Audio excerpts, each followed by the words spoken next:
Hai guys, salam sukses luar biasa. Selamat ketemu lagi dengan saya di channel Afgan Speaks.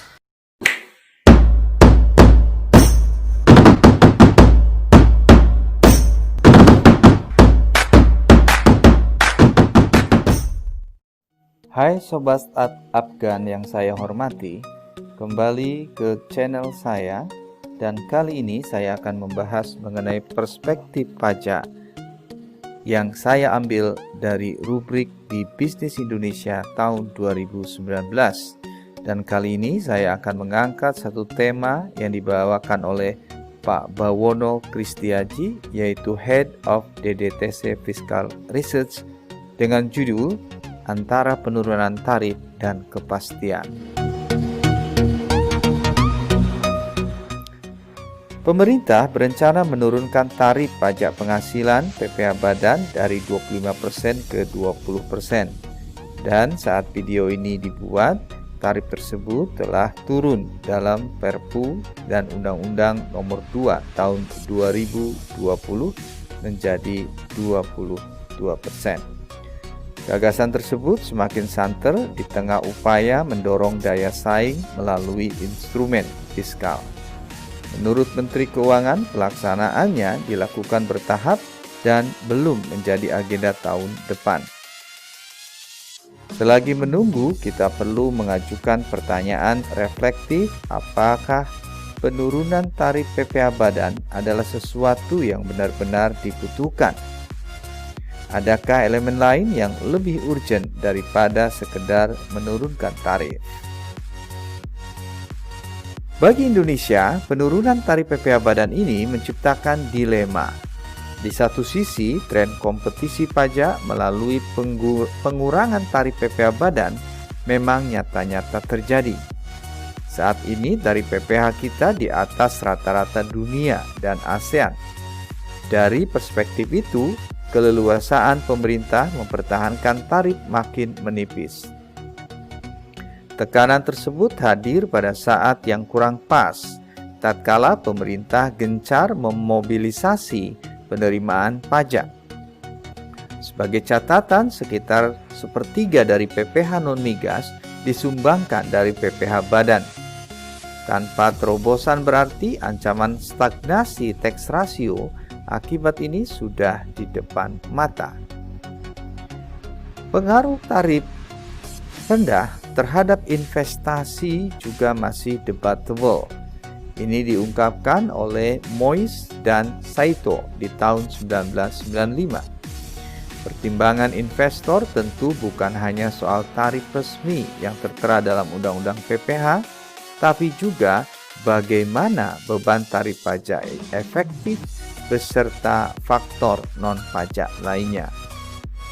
Tapi bukan pula resep jitu memenangkan kompetisi merebut modal global. Mohon maaf, tarif bukan pula resep jitu memenangkan kompetisi perebutan modal global. Menurut Tips tahun 2015, kompetisi tarif relatif lebih menguntungkan pihak yang sejak awal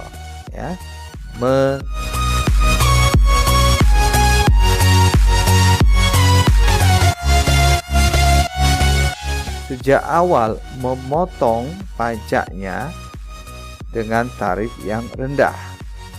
Lihat saja Irlandia dan Singapura. Negara pengikut sulit memperoleh efek limpahan.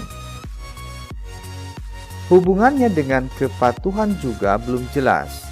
Memang benar, teori klasik perilaku wajib pajak atau WP menunjukkan tarif pajak yang makin tinggi mendorong keinginan untuk tidak patuh.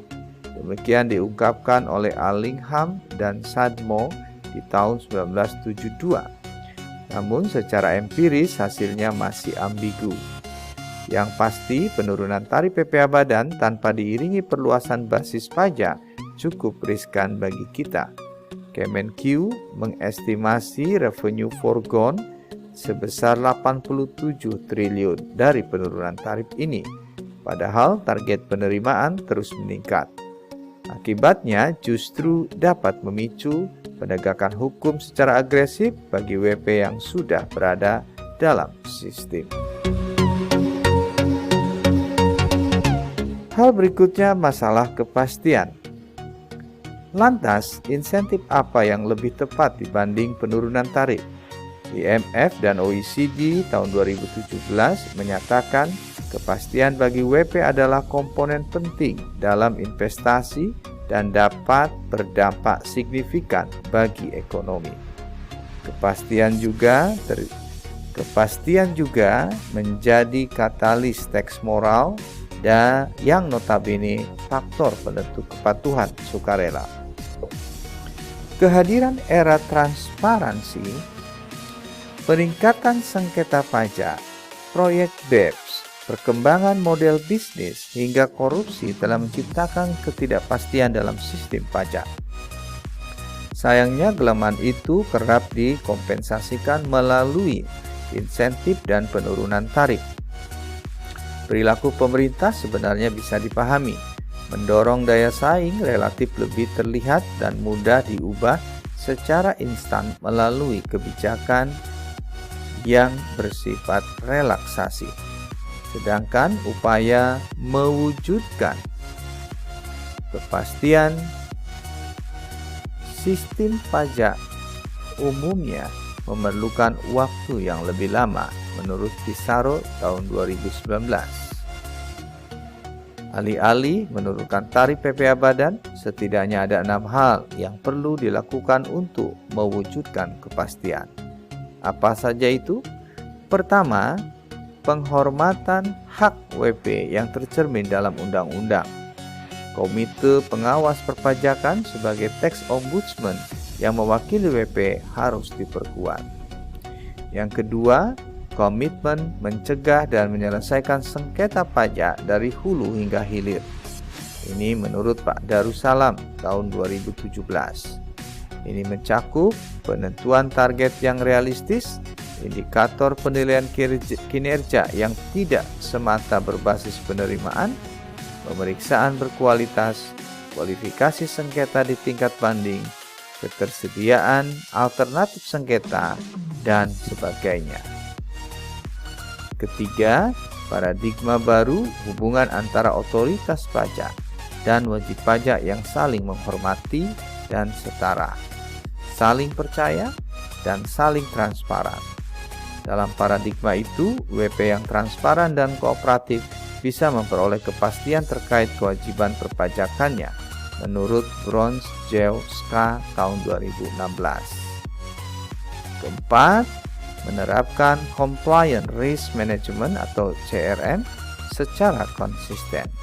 CRM akan menjamin adanya perlakuan dan pelayanan Ditjen Pajak yang sesuai dengan karakteristik perilaku kepatuhan tiap wajib pajak. Kelima, partisipasi WP dalam proses perumusan kebijakan pajak. Terakhir, mengurangi biaya kepatuhan melalui pembatasan mekanisme withholding tax, termasuk mengikutsertakan redesign sanksi, denda, dan reward bagi agen withholding. Terima kasih.